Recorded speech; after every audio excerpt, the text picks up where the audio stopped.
Yes, I think we're here now, Tom. So good evening to you from Australia, which I think is morning in Croatia. Correct. It's like 20 after 10, close to 11. And thanks again for your invitation. I'm glad to be back on your show. Look, recently I've had a bit of a chat with some Australians here, and they've heard of you as obviously as a theorist of the new right, which of course, from my point of view, is a bit of a misnomer. Could you kindly explain in a simple way for the Australians what the new right was, what it is, where it came from? You're quite right. In fact, this expression, the new right, is to some extent a misnomer. And let me just briefly look at the etymology of this expression. This expression was coined in the mid-70s of the previous century in France, La Nouvelle Droite, and actually it was coined in a rather derogatory fashion in order to depict in a somewhat negative fashion the new intellectual think tank, the new intellectual movement led by Alain de Benoit, Guillaume Fay, Robert Stoikers, to some extent by me as well. And again, this term was quite extensively used by the mainstream media back again, I repeat, in the mid-70s and late 70s. Although I must tell you quite frankly that there's nothing new about the new right. Again, before we come to the substance of what the new right stands for, I certainly want to clarify some semantic distortions, diversions, which have been used by the mainstream media over the last 50, 60, 70 years, even 80 years. In fact, I must also notify your viewers that as far as those new expressions, identitarians as sovereignists is concerned, and those are the expressions that are quite common nowadays in France and in Europe, in the European Union. They can also be classified as the offshoots of the European new right. So again, do not get distracted, or what's the new expression? Do not get gaslighted by the mainstream media, because in many instances, this term, the new right, over the last 50, 60, 70, 50 years, has been used as a synonym, a very criminalizing synonym for fascism or Nazism or whatever. So again, you have to be extremely careful when you read about the new right, even some critical pieces by mainstream scholars from academia, all the more as there is always a tendency on their part to distort the issue. I guess I could now spend quite some time talking about those linguistic diversions. This is part of my trade. And again, I got to recap one more time. The new right, for a variety of reasons, I have to put up with that classification. It is not a criminalizing expression as of now, but it certainly doesn't sound very good. There is an additional problem in the United States of America. Lots of my colleagues, like from Countercurrents, and you've heard of Greg Johnson and so on. They also use the term the new right.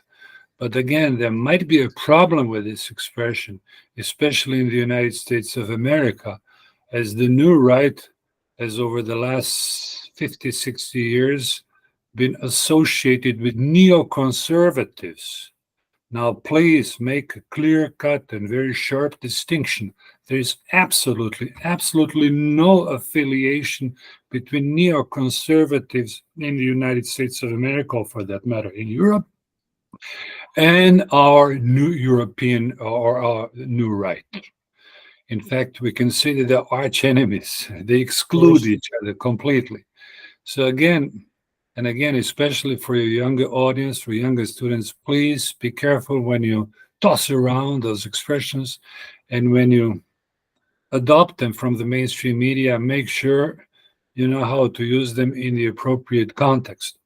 Again and again, I have to tell you, and I guess this is the first introductory point, but quite an important one I want to make, is that this term fascism and National Socialism, or Nazism, what they call it now, which is a completely wrong term, Nazism.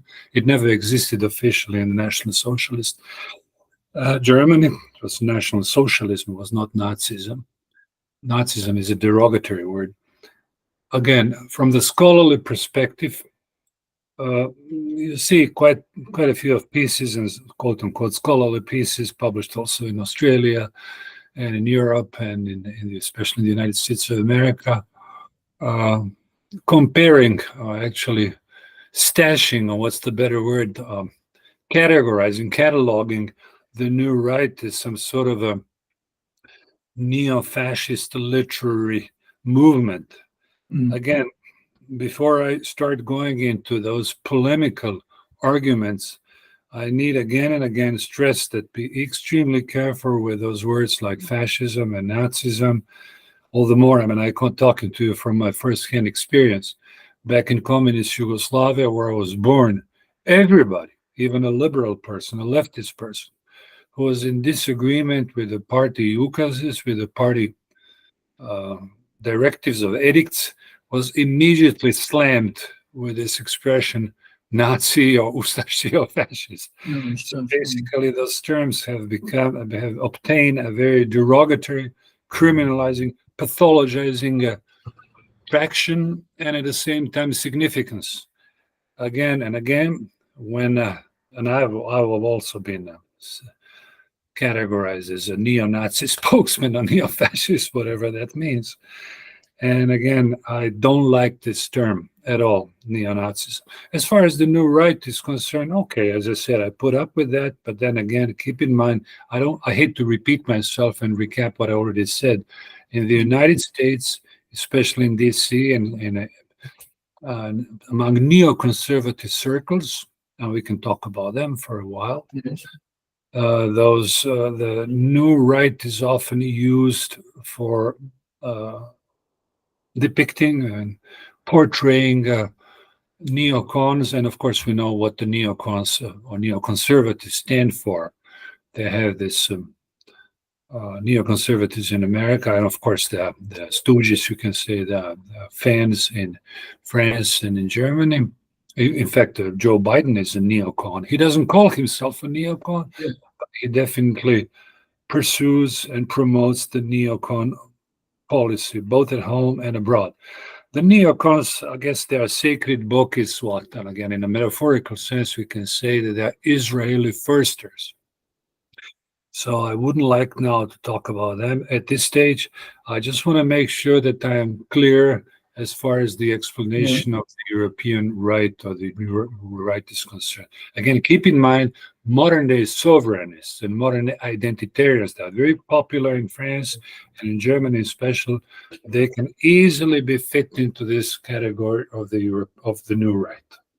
Now, in Australia too, where some people know, take Alain de Benoit for argument's sake, he published a classic work by Armin Mohler about the German conservative revolution, which interestingly, as you would know as a proper student of fascism and Nazism, was in some ways almost oppositional in many ways to the politics of the regimes, in some ways.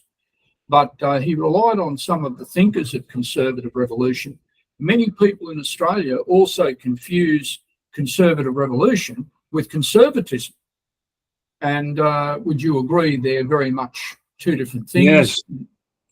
Oh, look, these are verbal escapades, and I guess we truly have to focus on them very, very carefully. I guess I do pride myself with this, my knowledge of comparative linguistics. And again, the term conservative, just for your information, is not so much in usage in France. In France, they use la droite, the right wing, right. And in Germany, yes, they use conservatives. Neukonservativen. Armin Molen uses the word in German, Neukonservativen. Now, again, the literal translation is neocons. So again, this leads to a great deal of misleading conclusions. Again, as far as the substance is concerned, let me single that out. I guess this is the most important part. Neo-conservative revolution, new conservative revolution in the Weimar Germany was a very peculiar type of intellectual renaissance, we can say, of conservative thought. But then keep in mind the context of Europe in the 20s, and the 10s, 20s, and 30s, and what happened afterwards. Again, we also have to keep in mind that the German conservatives in the Weimar Republic and later on were quite different from the French conservatives of the same period of time. The German conservatives, I forgot to mention that was a conservative revolution in the Weimar Germany in the 20s and before the National Socialist takeover in 1933. Was also a revolution which focused on, of course, on the revival of German history, of German spiritual thought. We don't want to mention the name of Heidegger in philosophy, Werner Sombart in sociology, Carl Schmitt in jurisprudence, Ernst Jünger in literature, Gottfried Benn also in literature, and many, I'm talking about thousands of others. But there was also a strong push towards the investigation of our racial heritage. So the German geneticians, the German anthropologists of that time, talking about Klaus, and then Günther, and Rostovs, I'm just reading one, just quite a few of them, Schaumberger, Dare, and so on. They dealt also with the issue of race, unlike the French conservatives, or let's call them proto-fascists, if you want to put it that way, or Italian proto-fascists, which didn't stress very much. I'm talking about the 20s or late 10s or 20s, the issue of race. There was a massive amount of scholarly pieces on what the Germans call Ahnenerbe, which is very hard to translate literally. So the English word is heredity. So the hereditary issue of each person. Unlike Marxists, at that time, and Frankfurt School, so it was basically competing cultural warfare going on in the Weimar Republic between the proponents of the milieu, proponents of the environment, and how environment can shape our political views. And of course, on the other hand, you had a large number of German jurists, but primarily anthropologists and geneticians, who actually stressed the importance of biology in our political choices. So hence this problem, which is still pestering us in a way. Anyway, I don't want to say that I'm a cultural determinist like most Marxists are. They think that only the environment can make a person good or bad, and that you can turn a Somali who has recently arrived in Croatia, or a guy from Samoa Island who has recently landed in Sydney, that you can turn him into a genius by appropriate education.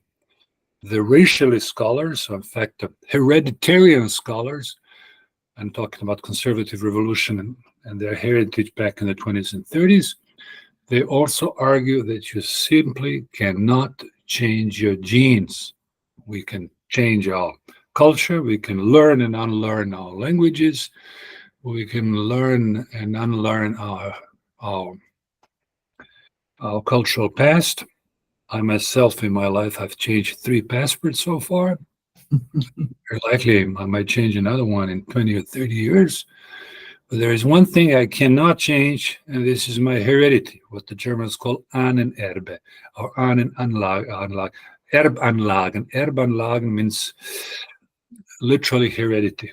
Heredity doesn't sound as good, not explicit, not as graphic as Erbanlagen. So I don't know, I don't want to confuse your viewers and your listeners any longer. So this is still the ongoing issue. And I'm glad that the European New Right, the New Right, has focused quite explicitly, in a very scholarly fashion, of course, on resuscitating, reviving, rejuvenating the ideas of great German scholar and racialists, what they call it, Rassenkunde, the racial theories of German scholars back from the 20s and 30s. I mentioned Klaus and Günther. They were the most prominent ones, but there were also hundreds of others who actually focused on this biological input, in fact, the biological ingredient, inborn racial, biological, hereditary point in can you explain how did de Benoit and his group seize upon Moeller and then through to conservative absolutely, they revolution knew him as a model? personally. Absolutely. In fact, this was one of the great benefits of Alain de Benoit, and I truly have to give him a massive amount of credit, despite the fact that he's still being a little bit, I don't want to say ostracized, but being just shoved aside. But everybody knows him, at least everybody knows his name. His scholarly journal, Nouvelle École, and to some extent also Élément, which started its trajectory, itinerary, let me put it that way, back in the mid-60s. They actually gave they actually covered those issues, like not just our cultural heritage, but also our racial heritage. And they dealt with names and issue and works and people who, of course, you may take a guess, many of those scholars from the conservative revolution, neoconservative or neo-conservative, conservative revolution in the Weimar Germany, they literally, I must say that, they literally disappeared from school curricula in Germany and elsewhere in Europe. After the Second World War, you know what happened in terms of this cultural hegemony. Cultural hegemony was taken over by the Frankfurt School. And of course, there are sympathizers, there are sycophants, there are whatever you want to call them. Quite a few of them were of Jewish origin, but not all of them. Quite a few of them were Protestant, also Catholic origin. And they still play on a political, of course, we have Straussians, and we can all put them in one single group. And I hate to simplify things, but this cultural war has been very productive for the new left, or for the Frankfurt School. And again, as a scholar, now I'm talking to as a scholar to scholar, face to face. I don't want to now make value judgments whether the New Right revival by Alain de Benoit, the revival of those conservative ideas from the Weimar Republic, if they are good or bad, I'll leave it up to you, to your judgment. But the fact of the matter is, you simply cannot have in higher education, be it at the Macquarie University or Sydney University, any place, or Berkeley, you just cannot just foster on one single methodology. And this methodology has been firmly under the leftist, or what's called leftist, and the new leftist grip over the last 80 years. So basically, the reason I came to the New Right when I was about 40 years back was first thanks to my knowledge of the French language, secondly also my good knowledge of the German language, and plus I just exercised what I call it an intellectual curiosity. I was born in a family. I was, by my nature, by my genes, I'm a person with a strong sense of curiosity, and I always want to find out what does the other side think. Under different circumstances, had the right wing or had the fascist or National Socialism gained power, if they had acceded to power after the Second World War, I would have probably done the opposite. I would have probably been interested in works by leftist scholars, which I've been bombarded with, first in communist Yugoslavia, Yeah, very much so. I know what firsthand what I'm talking about. Unlike some of my colleagues in left-leaning colleagues in Australia, or for that matter, in America, who have no idea what actually communism was, not just in the terms of physical repression, but also in terms of this mental brainwashing.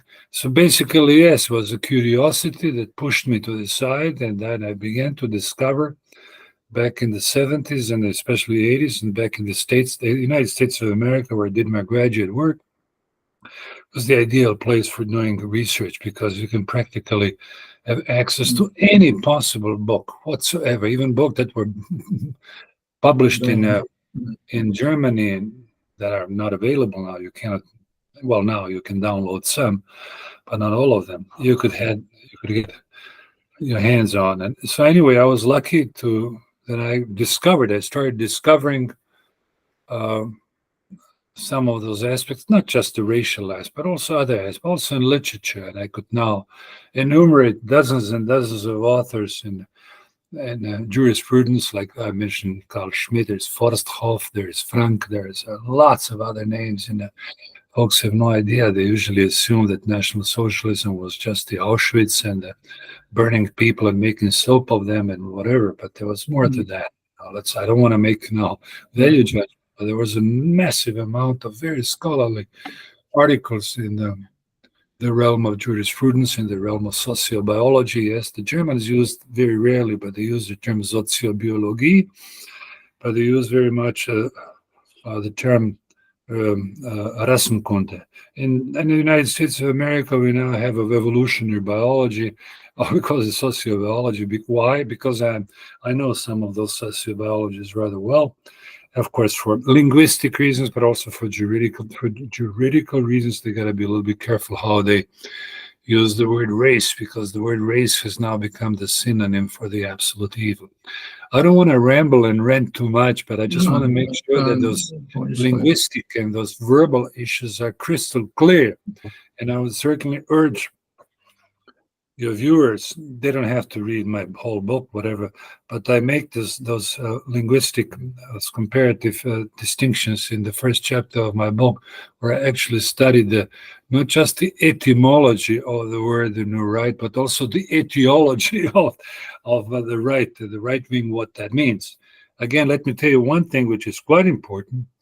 Unlike Germany is a very special case, and also France, because of course, as you may know, in the Anglo-Saxon countries, conservatism has a slightly different turn.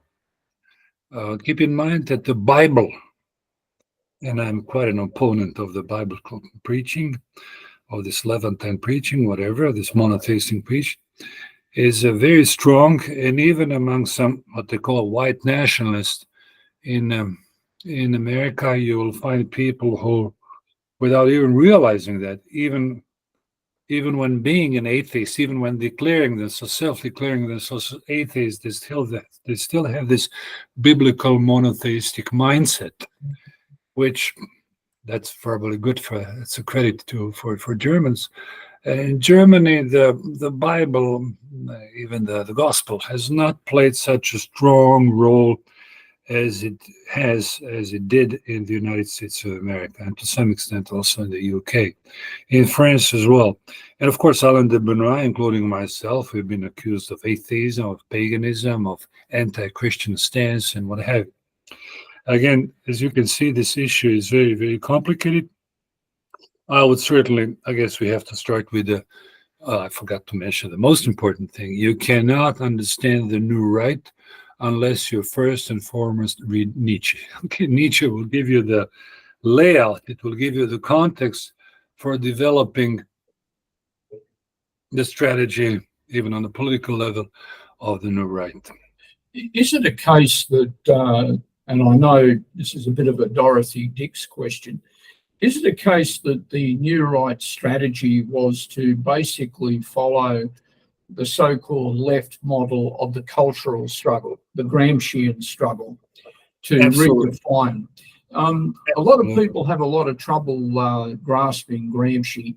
I've seen de Benoit used the provocative thing that he wanted a Gramscism de droit. Yes, yes. Okay. How do you interpret the idea of the Gramscian struggle as it applies to the misnomer new right struggle? Okay, well, let me first clarify. I'm sure that most of your viewers, especially if they're students in the humanities, they know the name Antonio Gramsci. They probably haven't read it. His prison papers by him. But he is an important thinker.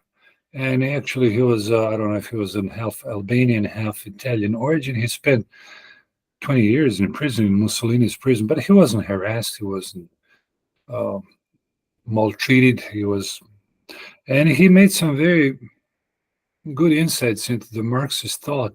He actually realized that you cannot just, I'm just trying to paraphrase him a little bit, that you just cannot conduct a successful, you cannot wage class war against capitalism, against the bourgeoisie, unless you first and foremost capture the ideas, the zeitgeist, the cultural hegemony. And this is certainly something, and he deserves a big credit for it. So I guess, again, from my point of view, from my neck of the woods, I would suggest to our conservatives or so-called would-be conservatives, including Christian conservatives, whatever they call themselves, and there are quite a few of them, especially in the Anglo-Saxon world, well, good people who pay their taxes, and of course they cherish the ideas of white European tradition and heritage, but they must realize that life is not just economic gain, economic greed. It's not just a dictatorship of well-being and always economic growth and more. What the Werner Sombart, a great thinker, was very much used by Alain de Benoit, very often quoted.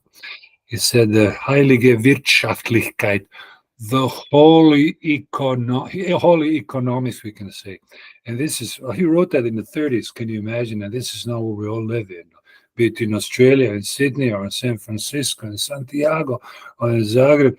Everybody is obsessed, including all political class or ruling class, with its permanent economic growth.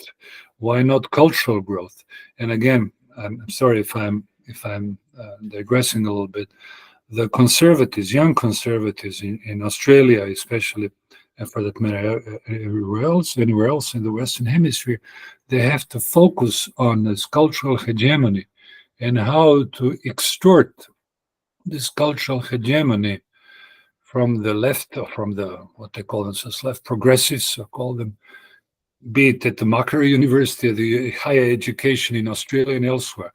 This is how political power can be obtained. You first have to lay out some cultural foundations for the political power. And this is what Alain de Benoit, for that matter, myself, Guillaume Fay, and this is what the New Right has been harping on over the last 50 years. Please, folks, get yourself immersed into your classics, get yourself immersed into reinterpretations of classics, be it Homer or Hesiod, or be it Heidegger, whatever. Try to reinterpret them in our way, because this is the only way, this is the only launching pad for us to recapture, retrieve the cultural hegemony, which is still being firmly held in the hands of what they call themselves. The Marxists, Tom, as you know, they use that word praxis. Yes, praxis. There was also a movement in communist Yugoslavia. Yeah, it was to some extent tolerated by the communist Yugoslav communists. It was looked down upon, but it was tolerated. It did not diverge very much from the Yugoslav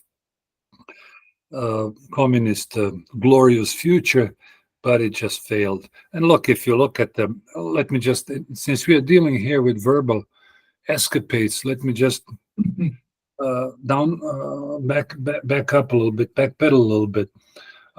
If you look at the history of Marxist, now show me one that still is enamored with Karl Marx and who reads Althusser, or for that matter, Marcuse. They're old news, which tells you again that the left hasn't been very consistent with its own character, for that matter. Because even the left now, if you look at the left in Europe, if you look at the European Parliament, most of those folks, some of them call themselves now Christian conservatives, whatever, they started their career, especially in Germany. They started their career as hardcore leftists. Now, Germany is a case in point. They have this stigma of National Socialism, so they had to be more Catholic than the Pope in order to downplay and cancel out the tragic history of their grandparents. This is a psychological somersault they had to go through. But if you look at the pedigree of the German left, which is now firmly in power, the Ministry of Interior, the Scholz, who is the Prime Minister, and the Ministry of the Interior is Faeser, the lady, they all started their career as students, as left-leaning boomers. But now, of course, they have completely turned towards, without even realizing, neoconservatism American style. I don't know if I'm clear-cut on that. Very. The reason I mentioned that thing, praxis, Tom, is the Marxist idea of the unity of theory and practice. Oh, yeah. There was a magazine, I think it translated into European languages, called Thesis 11. Did you ever come across that? It's from Karl Marx. The task is not merely to interpret the world. The task of the philosophers is to change it. And I was going to say that it's from one of Marx's texts. I can't ever remember which one it's from, but it's a thesis that was aimed, a series of theses that were aimed against certain German philosophers in the 1840s. And I had the idea that a lot of these Gramscian Marxists who were behind the New Left wanted not only to interpret, but they wanted to act and to change. My question to you is, if the New Right was following a Gramscian type model, where do you think the New Right caused change? Where did it intersect with young activists and other people to try to create movements and circumstances? What did it do? I think I may have answered your question earlier, but I'm not quite certain to what extent your question is explicit enough. The New Right, again, as I said, is not a political movement. Yes. It is not.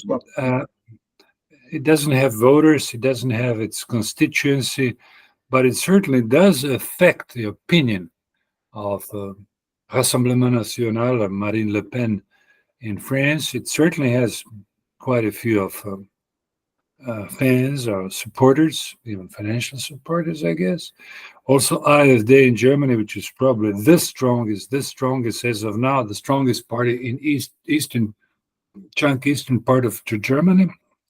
The strongest party, conservative, can call them conservative, whatever.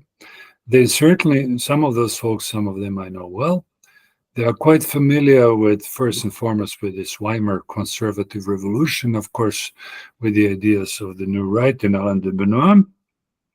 And again, let's make a clear distinction. I guess I'm not repeating myself. The New Right itself, myself, I'm not politically active. Of course, you can say I'm a cultural activist, and I have some political friends and colleagues in Croatia and Germany and France who certainly appreciate my work and who certainly like listening to me. But I personally have no ambitions, neither does Alain de Benoit, or for that matter, other folks who are affiliated with him, of overturning, of, let's say, carrying out a coup against the ruling party, against the ruling regime. So I don't know if this is a clear-cut answer. Yeah, it's part of it, yeah. Let me just make one thing, because otherwise I'll forget it. When we talk about linguistics and we talk about this verbal diversions that we have been all bombarded with, unfortunately, like with words Nazis and fascism, which they've turned into a symbol of absolute evil. It's no longer a description of a political or cultural movement. It's a misnomer. It's a label for absolute cosmic evil. So this tells you again how we got to be careful about those words. Talking about those changes and those semantic distortions, one thing you have to notice is that we can no longer use the words Marxist or communist because those words are now outdated.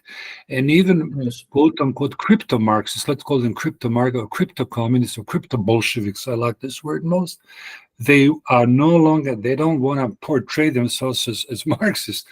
It is no longer a popular word, which tells you again that the left has never been consistent with its own ideas. Like, for instance, I fully agree with just in this particular instance with candidate Trump, and when he talks about Kamala Harris as a Marxist type of a politician, uh, that's a good point he makes. But you got to keep in mind that the former Marxist and former communist, be it in Sydney or for that matter in San Francisco or be it in Minnesota, what do they call themselves now? They no longer call themselves communist. It's no longer popular. It's a retarded word. They call themselves Antifas. So this is something they've been very, very smart and very shrewd. Being an Antifa, it's like gives you a certain veneer, a certain prestige. But if you call yourself anti-communist, you sound like a retarded, toothless hick, or something. So again, I want to focus on that a little bit. Nobody, even the big time, what I call them big time leftist and Marxist, I remember quite distinctly on the U.S. universities and French higher education, late 70s, early 80s. They were all posturing with Marxism and communism with a humane face and so on. Nobody uses those words any longer. In fact, don't even make a mistake here. Kamala Harris, her companion, this guy, Witzke, whatever his name is of German origin, the name. Probably not very strong cognizant skills, but you cannot call them Marxists. You call them Antifas. This is where Antifas have been very successful in pushing their ideas through universities, and you can see it daily even in Sydney or in Melbourne that the left is firmly in the left, or whatever they call themselves, the progressives, the social justice warriors, call them whatever way. They resent this term Marxism and communism, and they will tell you that they just want to craft a glorious future where people will forget their heredity, their racial qualities. The word race has been completely erased. The word race has been erased. Yes. Officially in France, it is no longer used. It was erased officially, I'll tell you, about 6 or 7 years ago. The Assemblée Nationale, the parliament, the national parliament, they just said that race is a social construct, which is, if you study some sociobiology, some German, and not some German, rather some American. This is where Americans are still better now, because of course the Germans cannot say certain things, but the American socio, like Phil Rushton, I'm sure you're familiar with that, and he passed away. But and Mr. Slater also in Australia, he wrote an excellent book on, and I guess every normal person. Again, I'm sorry for interrupting myself and digressing, but I personally I prefer talking to a genetician or a doctor, or physician, anthropologists than to quote unquote political scientists, because most political scientists, they just harp on the issue of what? Milieu, environment. I just created a nice environment for those millions of refugees, whether they come from Samoa or from Venezuela, or whether they come from whatever, where in South Africa. Well, look what South Africa has turned into with this milieu theory, with this mondialization of the country. It has turned into a most violent country in the world, So basically, do you think you raised a very interesting point there about the Antifa and the Marxist movement, but we're no longer really dealing with the Marxist model of the class war and the proletariat. We seem to be dealing with a different type of thing. You said it's not a good term to use, but with a lot of those youthful Antifa and all that, is it not that it's the Frankfurt School of Marxism, if you can call it that? It's not the Stalinist revolutionary class war Marxism that was the Marxism of, say, your father would have known, or something like that. If it's a bit of a different construct, what is it? Well, now we have an interesting phenomenon, which in fact even Werner Sombart, the great sociologist, I would certainly suggest to you to read some of his books. Some of his books were translated into English, where he talks Yes. about capitalism and Jews and capitalism. He was not an anti-Semite, quite. He was a pupil. He was a scholar. What do you call it? An offshoot of Max Weber, and he was a great scholar. Anyway, he talks about this. Can you imagine? This was late 20s, early 30s, about this conjunction, or what's the better word, the fusion of high capital and the left. So I guess we have to dismiss this idea, which is still very popular among this Antifa crisis, among the circles, and Antifa circles, that fascism and National Socialism were the product of capitalism.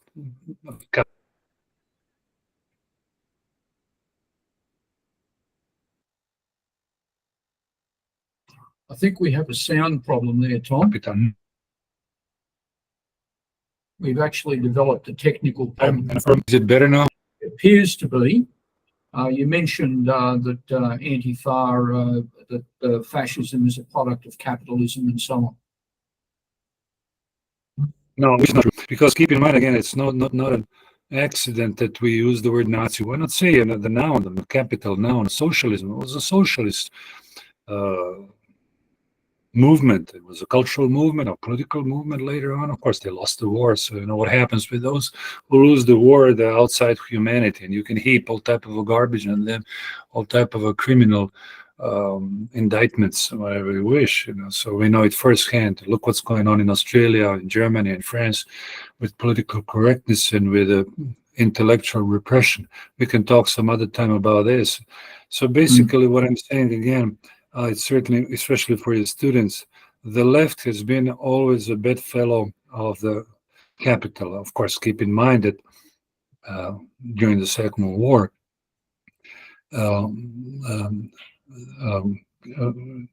high capital is the United States of America and UK, they were firmly allied with the Soviet Union, with the Stalin Soviet Union. The United States of America would have never won the war, would have never been able to make intrusions in Europe without the massive help of the communist armies, the Stalin's armies, and vice versa. The Soviet Union would have collapsed without, by 1943-44, had it not been for the massive influx of the American money and American firepower, just like today we can see it in Ukraine to some extent as well. Of course, the paradigms have changed completely now. Of course, that's right. And so, again, we just have to carefully study those issues. Again, it is frequently forgotten. Again, let me look at the rhetoric. I usually study the rhetoric of the New York Times and even some leftist journals, the Washington Post, and even, what do you call it, also in Australia, you have The Age, and well, not The Age, but there's some left-leaning popular. Yes, and they say, like, we have to fight fascism. The Americans and the English, they fought extensively the fascist evil, fascist monster, whatever. But it is frequently left out of this equation that the United States of America in particular, and to some extent the UK, would have never been able to win the war and impose their cultural hegemony, which became quite apparent after the end of the Cold War in the early 90s. They would have never won the Second World War had it not been for the massive firepower and massive sacrifices of the Soviet Union and Stalin. And I talked about the communist movement, because basically all those anti-fascist movements were sponsored by communists, be it in France, in Vichy France, be it in Czechia and Slovakia, and also in Czechoslovakia. It's interesting today, Tom, that a lot of the new Antifa don't think very much of the old traditional communism.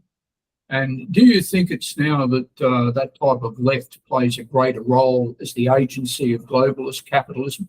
They don't Absolutely. do anything. Yeah. But that's the issue, and I wrote extensively about this by quoting some other authors, including Alain de Benoit and Werner Sombart 70 years back. Look, the issue of can you just recap one more time? It's right on the tip of my tongue. What did you say? What did you ask me? I said that the modern Antifa doesn't think very much of the old style communism, and in fact they condemn it, which makes it easier for them to be tools of globalism. I think you wrote once. Yes, that, yes. I wrote about this, and I said that on many, many occasions, even in my lectures. In my recent one in Finland, I had a lecture on that. I'll paraphrase myself, and I'll paraphrase also Alain de Benoit and some other folks. And what's the guy, the Italian gentleman who wrote about this? Communism in Eastern Europe, including ex-communist Yugoslavia, fell apart because its goals had already been much better achieved in the West. The welfare state, multicultural state, the free flow of capital and goods, and of course the nanny state, you want to call it the welfare state, they in fact have been they've been put into place 30, 40 years back, and they've been quite functional over the last over the last 40, 50 years. So this explains why communism as a term, as a vocable, or Marxism are no longer trendy. They're no longer fashionable, because the terms such as diversity, Vielfalt, Germans call it diversity. It's a magic word in the leftist vernacular. They like this word tolerance, and it's very abstract, totalitarian. That's one of the issue, one of the point of totalitarian language. It's very abstract. It's liquid. It's not specific. Diversity. What the heck does mean diversity? Diversity of what? Diversity. So those are the words that I know it firsthand when I was a kid. They were not very successful in communist Yugoslavia of bringing different peoples together. So now this diversity is being tested over and over again in the European Union and Australia, and of course in the United States of America. So that explains why basically on a purely anthropological level, communism has not disappeared. This idea, this obsession with equality and with economic progress, these are two main pillars of the communist anthropology. They're extremely strong, except that they have changed, they've rebranded themselves with different names: diversity, multiculturalism, progress, openness, open borders, and globalism. But basically the point is the same. And this also explains, if I may just say a few words on the daily political, on the level of daily politics. Most of the former communist apparatchiks in communist Croatia, communist Yugoslavia, and of course their sons and daughters, their progeny, if you wish, they've turned into they've turned into loudspeakers of capitalism. And of course, let me just reverse the equation a little bit. 50, 60 years ago, their parents, they traveled to Moscow, Belgrade, Hanoi, of course, to some extent, Peking, and now all of them travel where to Washington, D.C., of course, with a prior detour in Tel Aviv. They have to make a round trip. So basically, this is the whole issue. But this idea, again, let me recap again. I know that I'm that I'm overloading you with those repetitions of mine. The anthropology of communism is still here, except that in the West, particularly in the Western academia, again, regardless whether this is Australia or Croatia or Germany or France or the United States, Berkeley, you name it, or Columbia, this idea of equality, or this idea of interracial marriages, of this admixture of different peoples and races. This is basically the proto-communist ideas. And Trotsky, Stalin, and Brezhnev, they were not very successful with those ideas. And of course, but the United States has been quite successful with that. Let me give you an example. Why, for instance, subconsciously, even people probably with a lower IQ and not very intelligent enough, regardless whether they come from Samoa or Northern Africa or whatever, or from Asia, why even prior to this, what they call it, refugee tsunami, in the 50s and 60s, when this replacement, ethnic replacement started, why did they pick out rather the West, and why didn't they want to go to the Soviet Union, ex-communist Yugoslavia, or Bulgaria, or Czechoslovakia, and so on? Because subconsciously they knew, they were certainly not political scientists, they knew that these ideas of equality, of economic progress, of, let's say, more or less decency, were better implemented had been better implemented in the West than in the East. And now you have this process coming to an end, You can see it on a daily basis.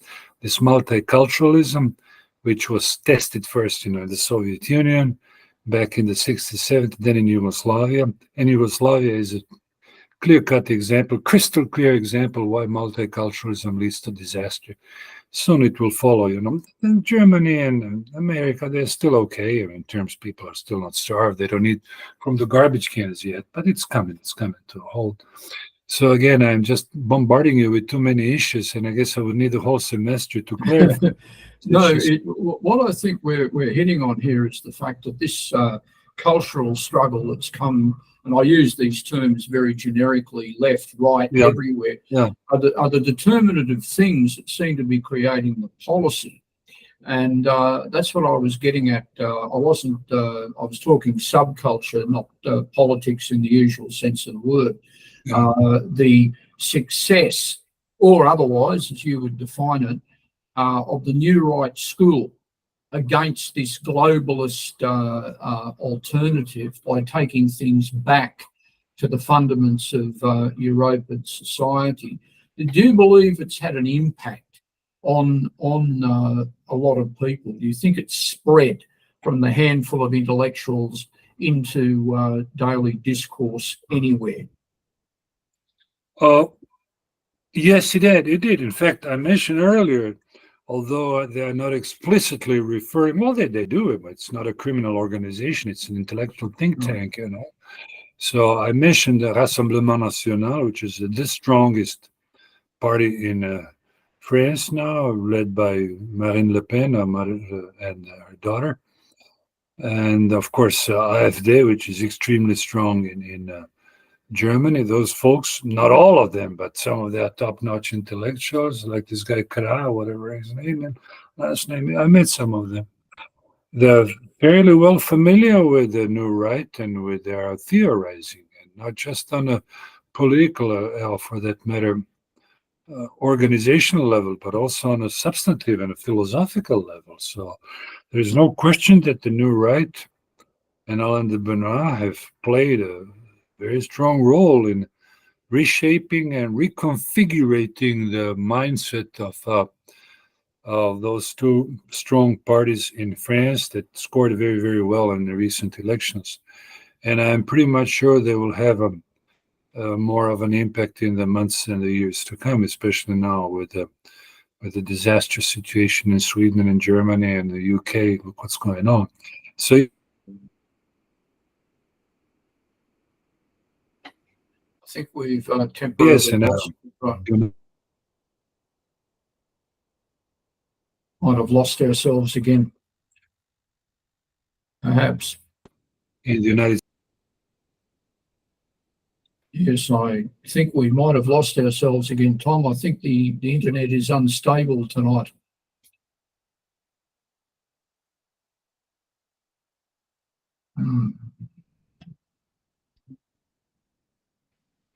Is it? Can you hear me at least? I'll recap. Yes, I can hear you just now. Okay, yes. I just want to make a point here now.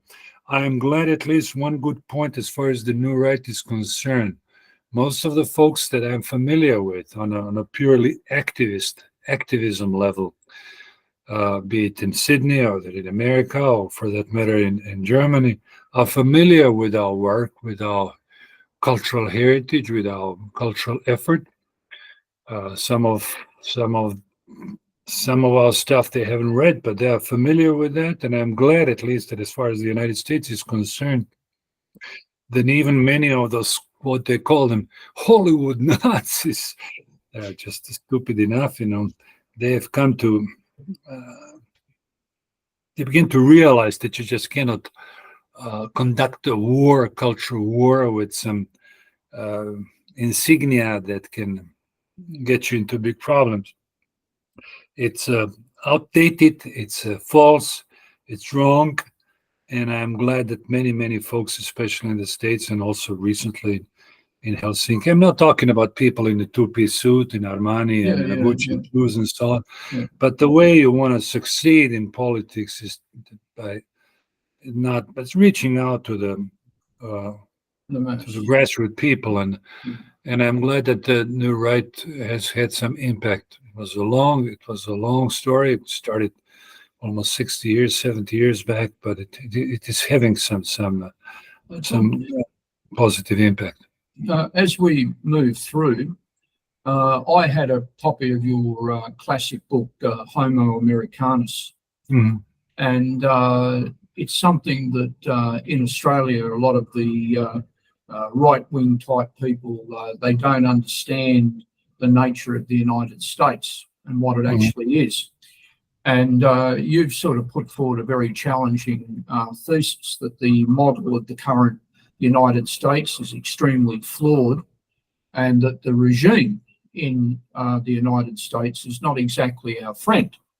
Could you maybe enlighten us a little bit more about the origins of the book Homo Americanus and what it was that you were trying to say? Basically, I was motivated when I wrote this book by the ideas of, as I said, the German conservative revolution during the Weimar period, and I was also motivated by some of the very good descriptions by Alain de Benoit regarding America and Americanism. And I also, in fact, I do provide quite a few of quotations. Thomas Molnar was a Catholic scholar, but very good person, more or less on our page, we can say. He wrote the book, L'Americanologie. I don't know if it was translated into English. Americanology. So his basic premise and a basic thesis was that once upon a time we studied the Soviet Union, and we had different branches of Sovietology, criminology, whatever, and they were very well-paid institutions in the United States of America. And now the time has come to study the Americanology, in other words, the American sphere, and see what's going on. Most Americans, including many of our colleagues, my personal colleagues, still think that this is the last beacon, last light on the horizon, but depends what type of a light. I'm very concerned. I'm extremely concerned with the situation in the United States of America, but to some extent I follow the pattern. You know the expression, follow the money. If you don't want to follow the money, just follow the genesis of the United States of America. In fact, I'm also quoting Tocqueville, the great French author. He didn't spend much time in the early 19th century in the early United States. Was prior to the Civil War. Was still a cripple, a small country with 13 colonies and what else? And a little bit more than that, Florida included. But he realized this gregarious spirit, this biblical spirit of very pronounced in America. On the one hand, extreme individualism, which I certainly appreciate very much. But on the other hand, also this gregarious spirit, particularly in smaller places, smaller villages. Forget about the left now, but I'm talking about this Bible-obsessed, conservatives, which can sometimes be very painful. I'm talking, of course, now in my personal, in my personal capacity. And again, I just as much as I'm sick and tired of those leftist, what do you call them, quote, pseudo-Marxist world improvers, I'm also, I don't think I could live very long, and I try that in this small place where everything is so deeply ingrained, this biblical hyper-moralizing. This is one of the issue that we can hardly put up with. And even on a secular level, okay, now let's leave aside now Trump, he's more conservative. But you on a secular level, even folks who, as I said earlier, who declare themselves atheists and who declare themselves pagans, if you will, well, not pagan, but atheists who reject this biblical, Old Testamental moralizing, they have this mindset full of biblical legislative uh, yuccas, as you can call it. I mean, take this expression lawfare. I don't know if you once when we talked about this. This lawfare, it's a beautiful expression, ugly but a beautiful expression at the same time. Was coined in the early 2000 by some scholar or some general, whatever, I forgot his name. But this obsession with lawfares in the United States of America, it's absolutely mind-boggling. It's just, which tells you again that people don't trust each other. And of course, if you study the etiology of lawfares, you will come to what? To the Old Testament. It comes from the Old Testament, the Jewish Old Testament, where everything has to be legalized, everything has to be put into letter of law, be it how to smoke a cigarette 10 yards from the public building, how to have safe sex, how to everything needs to be legislated, which is again what? The first sign of totalitarianism. And we had it back in communist Yugoslavia. So this is what they call it, the rule of law. The Germans call it Rechtsstaat, the constitutional state. So yes, I'm to some extent very, very critical.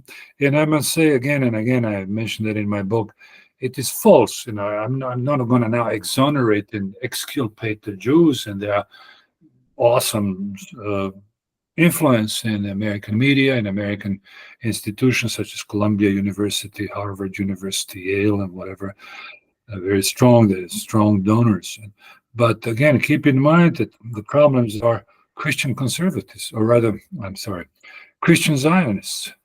And we are talking about millions and millions of Christian Zionists who probably subconsciously they don't like Jews, but they think that now they have to support, including their chief spokesman, Biden, or for that matter, Trump, they have to support Israel, because not on a geopolitical level. No, it's not, doesn't play any, it's basically a liability for the United States of America, but on a political theological level, if I can use the word by Carl Schmitt, it's a political theology of the United States of America. It goes back to the Declaration of Independence, that all people are equal under the auspices of one God. So let's not just overemphasize, over beautify, over embellish the legacy of the founding fathers. They were good people, so there were some good remarks they made, both Thomas Jefferson and Hume, no question, especially Hume. But on the other hand, there is this underlying principle of hypermoralism, which comes directly from the Bible.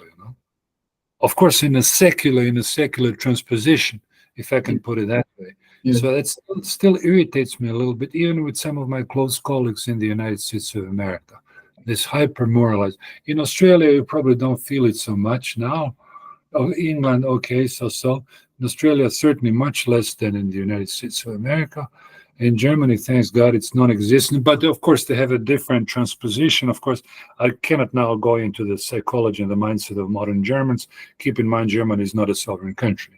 Right. On UN Charter, Germany is still an occupied country. It's about 40,000 U.S. soldiers on its soil, and the political class in Germany, ever since 48, when this basic law was introduced, it must function as a docile handler of the United States of America. Now, big hospital, now huge hospital in the Regensburg, Ramstein military hospital, certainly not for treating the German base, but for treating impossible folks from the battlefield, and who knows. Tom, obviously we have to wind up tonight. Yes. But one thing I'd like to ask, there will be people who have watched this or will watch this. Where is the best source of buying your books, obtaining your books? Try Amazon, please. That's the best. And in fact, try Arctos. Arctos is a publisher of my company. Yes. And I'll be very happy to have the book. And I have good friends over there, Daniel Freeberg, and write to them, just tell them, and I'll be very happy if you could promote the book. I think it's very good. And it has a beautiful introduction by Kevin MacDonald, very explicit, very well done. It is a heavily footnoted book, so folks, if you're not interested in reading my prose, well, I don't think it's a tedious prose, it's well written, but just read the bibliography and read some of those authors that I've already mentioned.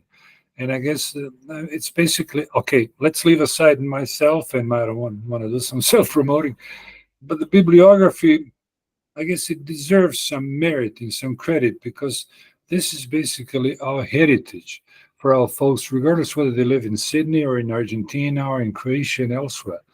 And I guess I'm also pleading for some sort of a unity among, let's call them whites, regardless where they live. And we just got to put together our, what do you call it, get together and just fight for our survival. And now we're in a very bad position. Fight against communism, of course, communism as anthropology, while fighting also against this liberal anthropology, because liberalism is not just an economic ideology. It's a mental disaster. It is also.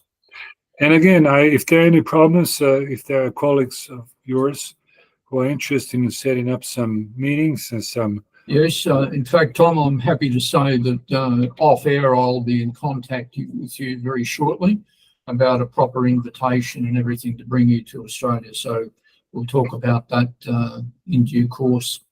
Yeah. Look, I'd like to thank you for spending the time with me today, and I'm sure we'll be speaking again very, very soon. So, well, thank you very much, and thanks again to your colleagues. And I pretty much know what's going on, not just with the Croatian environment, with the Croats down under, but I'm also pretty much aware of what's some judiciary, or let's call it false judicial lawfare against some individuals, regardless of what they call themselves, with some bizarre names and whatever. But I'm not happy with some new edicts and new legislations or new bills proposed by the parliament aiming at curbing the free speech and free flow of ideas. well, we'll certainly challenge that. Thanks very much, Tom. Thank you very much.